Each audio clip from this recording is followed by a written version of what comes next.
Oh my God, where did you get that thing? I made it. No, you didn't. Yeah, I did. Prove it.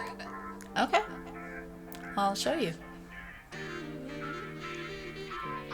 So make sure you have all your stuff. Tape. Origami paper. This is from a makeup thing. Gotta have tools, man. Gotta have your tools. So I've chosen a pretty thick piece of cardboard from an Amazon box, and I'm gonna work with the fold. And I'm showing leather cording here, but I don't use it. I use hair ties. There's a grommet tool and a hole punch and two different kinds of grommets, and I use both. We need duct tape and a glue stick. And lots of washi tape. Lots of washi tape. And these little thin bits are perfect. You'll see why later. Origami paper, because I'm deco crazy. And these are some of the journaling supplies I use on a daily basis. Watercolors, colored pens, specially tipped pens, and then a really fine tipped pen. I barely use this one. The water brushes are great. And these are my favorite watercolor brushes. I showed them more in detail, but this video was getting really long, so get all your stuff together, things that you think you might want to put in your little creation. I'm working with a journal I already made. I wanted to make a partner, so I have a Moleskine, and I got this thing in the mail. I thought it was going to be bigger, so it looks like it's going to fit my Moleskine perfectly, but I don't have a cover for my Moleskine. Well, I'm going to make one.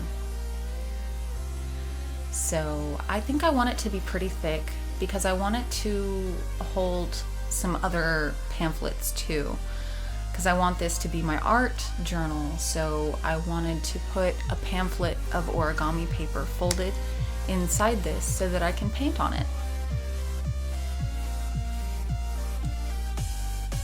So in order to achieve that, I've gone ahead and started flexing out the inner binding, I guess you could say.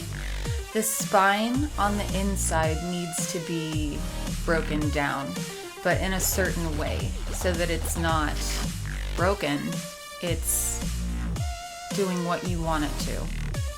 I've done this a few different times, but not on this scale, so it's the first time I've ever made a fully flexi book like this. I've always broken the pieces down completely and then pieced them back together, like I made the bigger binder that you just saw. But this was a new technique and I wanted it all to be one piece, so I went ahead and tried it.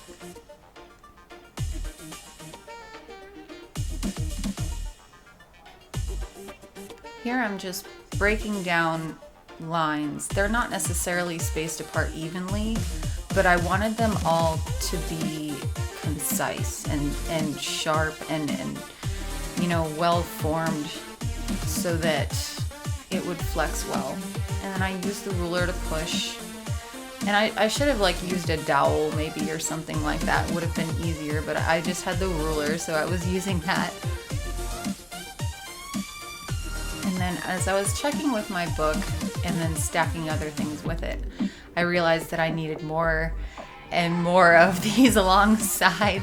So I was really hoping that I wasn't going to run out of my side you see on the left there, which would cover the front of my book. But luckily I did not. My work is a pretty organic process. Free-flowing. As you can see, I haven't even cut off the excess yet, which is driving me crazy watching it, and I'm sure it is to a lot of you as well. Deal with it.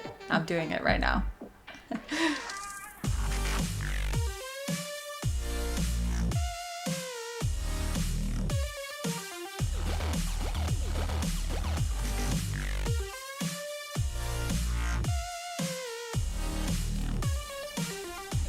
I am not too sure why I left this in. Struggle bus. Oh, I know why. I'm trying to illustrate how to get yourself into this. You keep peeling back and then cut the angle off and you'll have your corner.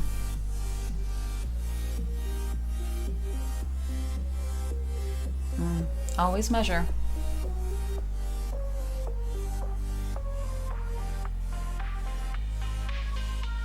My boyfriend came in and gave me this.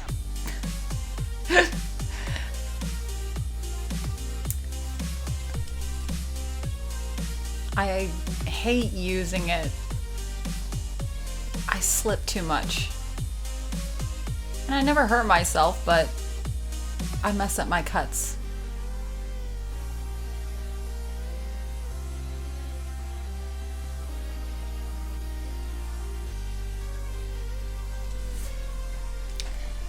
Be careful of any tape you might have on the other side of the box. I was very proud of that.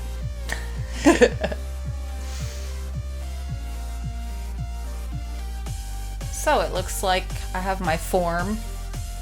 If it takes you this long, maybe you're crazy like me.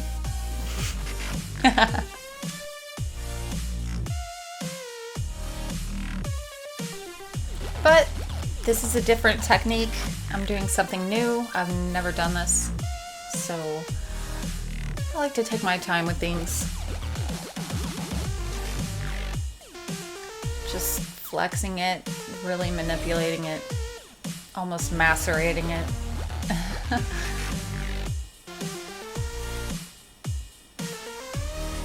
I'm going along each little spine, and now it's truly flexible. Now I'm fitting all the pieces into it to see if it's going to work. And I'm pretty confident that exactly what I envision is going to be just perfect. Yeah. So this is the washi Chiagami pack. And I have painted on this. I had a video of that. I'll link it. So I'm going to be using this book to paint in, do more artistic journaling type stuff. No to-do list here. So this book is going to be totally decoed out, and I've started by choosing this origami paper. I think it's beautiful. I love the birds. I really love the prints in this pack. I fell in love with so many of them. I can't get over it. So I'm just using a glue stick. It doesn't really matter because I'm just gonna laminate everything. If you go along watching this thinking oh my god, this is gonna fall apart in one day, just wait. Now it's today. For me today, and I'm finally finishing this. And putting the back panel on. And I'm being a little bit anal about parts of this, but I'm trying to loosen up.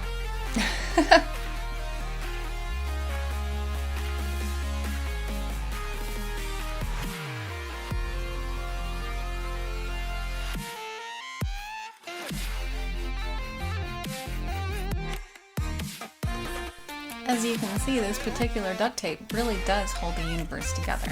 So I chose it, of course.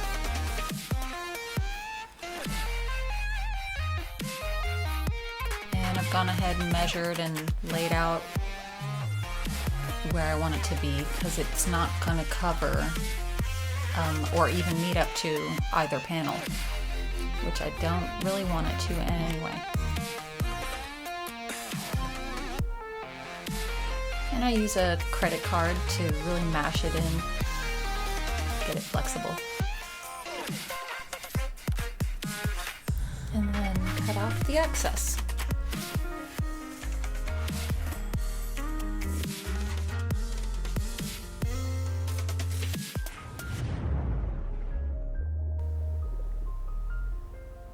And I've decided to cut some tabs to make it even more flexible. to go along with the flex of it. It can only help, right? And I'm being sad about a self-tanner accident on my arm.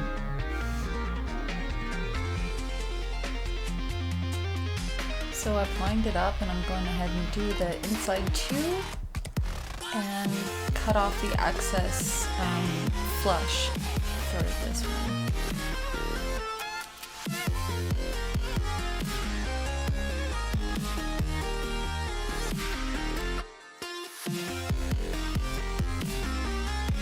And now I'm using a credit card again to go into every single little seam that I scored earlier with the duct tape.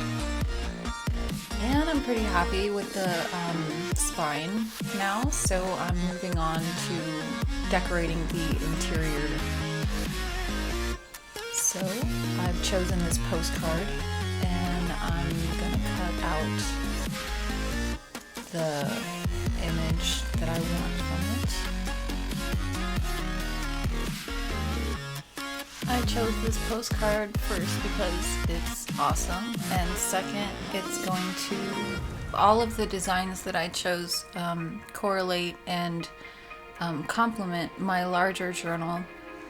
So this is another recurring theme. I used a postcard on the interior front cover of my larger journal in a similar way, but in this one I wanted to do it cut out and then with an origami background.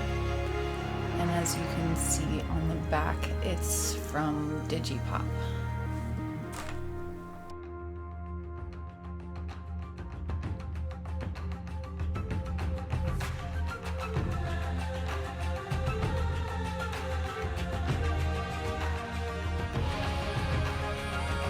So I've lined up where I wanted it, and there's a little bit that I need to cut off, so I mark where I need to cut it and I just slice that puppy right off.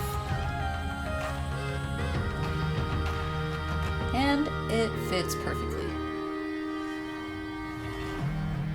So I'm gonna glue stick that down, but that was kind of retarded because I don't even have any washi paper down yet. So after that I take it off, yeah. And I had some red out and I was like, no, but that was like, wow. So yeah. So I cut that down to size. And it's a little frayed. Don't cut origami paper with a blade. Use scissors. Just trust me.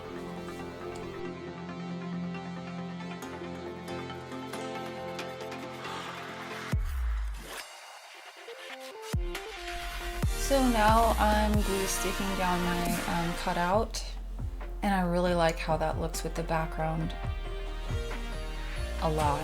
So I've decided to use my scrap piece because it's perfectly cut on the back panel, and go ahead and use my Urban Decay Alice in Wonderland palette box like I used for the cover of my larger journal as the back tab here as a little homage to my larger journal, and I think it just goes well. I think it works anyway with the whole patterning and stuff. I was just trying to work with the pieces that I had and put them together in a way that was really pleasing for me because it's mine. So now onto these little seams, and it's such a joy to fill them in for me because I love these super thin washies. When I bought them at Michael's, I was like, these can't be worth that much. Like they are my more expensive washi tapes, but they are gorgeously printed. Like I just can't explain how it looks, especially this next one I'm about to lay down. The purple is just so pretty. It's like a batik watercolor on silk. Is so pretty. I don't know how to describe the way some of them look. They're really well made.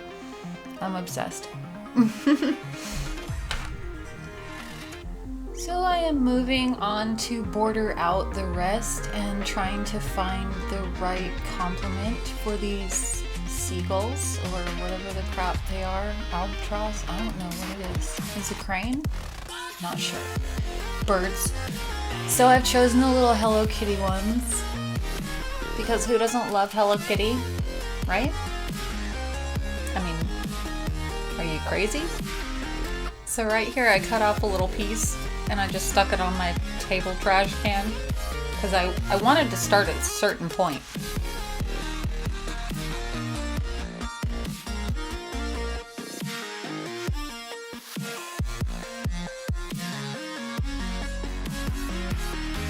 Now I'm starting to fiddle with the edges and flexing it out a little bit more because it's gotten stiffer.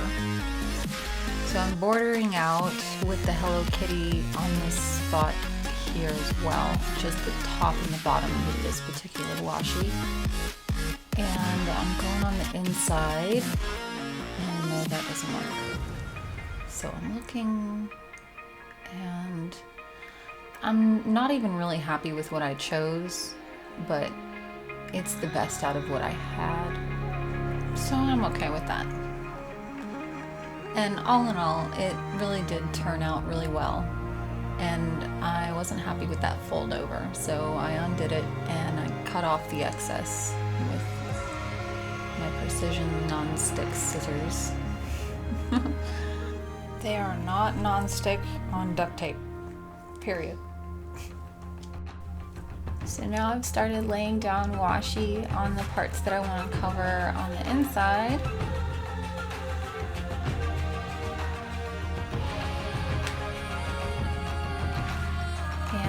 This little part was poking up, so it needed a little patch of double-sided tape. Just be improvisational, you know, like you're creating something for yourself, and if you want it to be meaningful to you, then you need to put more into it than just some scrap paper and tape. For me personally, I really like taking my time and putting a lot of detail into things because I'm a very detail-oriented person.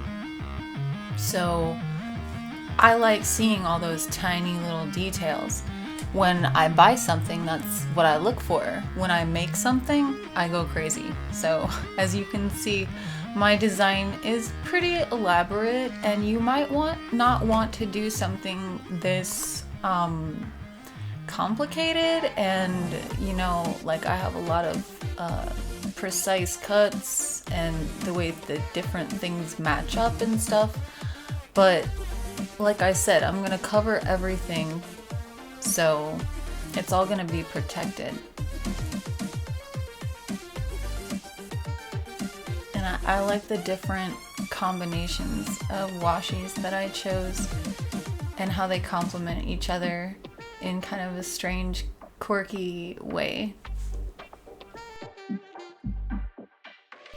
So this is actually one of the hardest parts, is getting the edges of the cardboard to appear covered, which, see the little corner there, I'm gonna be able to fix that later, but I was really happy with how I got this back piece when I fold it over. Because the cardboard itself had not been smashed, it created a really beautiful edge there that I'm personally pleased with every time I run my finger along it. So it's the little things.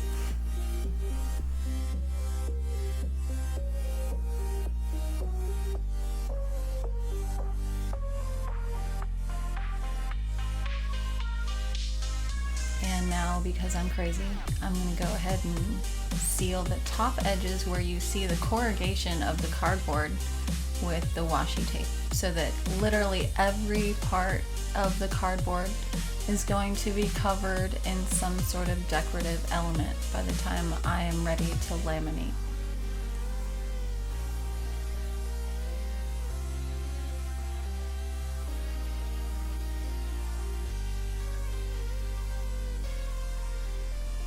Because washis are so kind of like, they don't have very much adhesive, and they've been placed in a certain way to where they're kind of like falling off. So I wanted to secure them with Scotch tape before I started the real lamination process. And I know it's kind of cloudy, and it has this milky kind of look to it, but in a sense it kind of works with my look because it almost makes it look like a sushi screen, and I like that.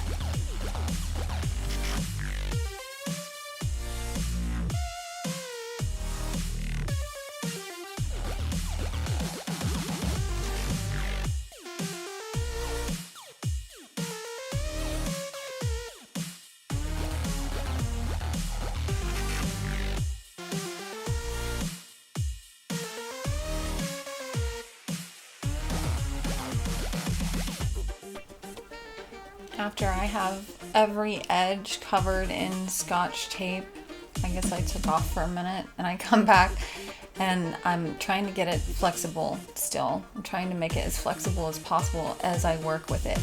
And because of that, I'm not going to put any packaging tape on the spine anywhere because I want to maintain the flexibility of the spine.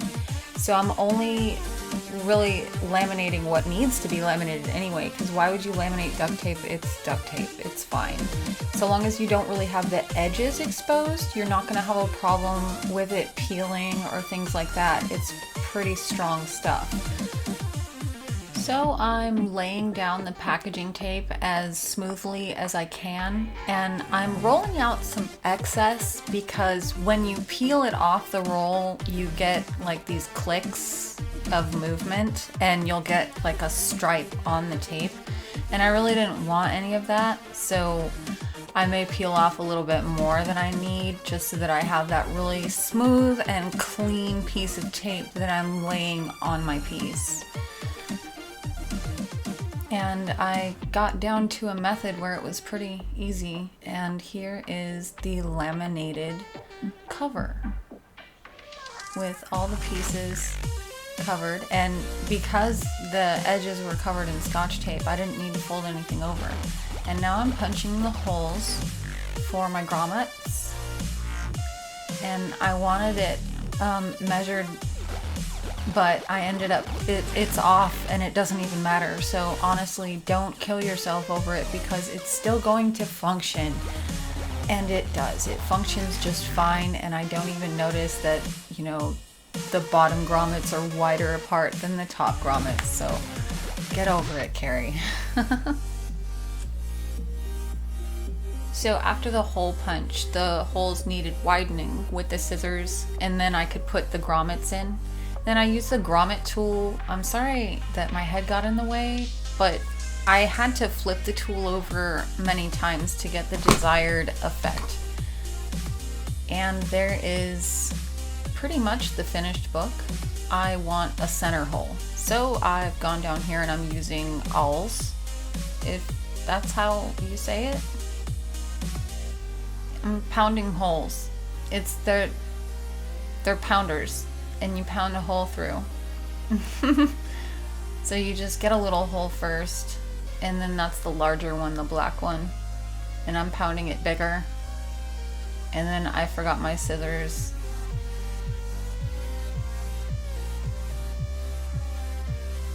Oh, I had forgotten the grommets, so I got the grommets. And now I get the scissors because you need to cut off the excess that you pounded through. And I don't know why I forgot to grab them. So now the grommet is in there and it's nice and clean and flush, and you can see metal coming through, and that's when you pound it. And you get a nice clean little grommet like that.